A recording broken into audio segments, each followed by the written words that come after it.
In this short tutorial, I will show you how to leave a note on Messenger. Leaving a note is a great way to share quick updates with your friends and contacts.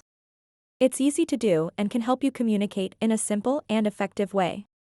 To get started, open up the Messenger app and then tap on these three lines at the top left corner of the screen. After that, tap on the gear icon at the top right.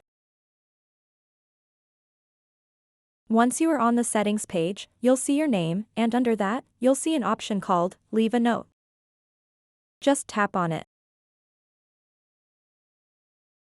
Now what you want to do next is simply type in whatever you want. Once you've done that, tap Share at the top right corner of the screen to share the note with friends. Make sure you are using the latest version of the Messenger app, otherwise, this option might not be available for you. To do that, go to the Apple App Store or Google Play Store, search for Messenger, and download the latest update. So that wraps up this tutorial.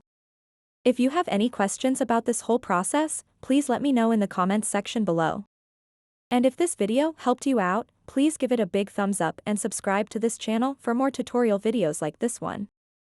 Thank you so much for watching and have a good day.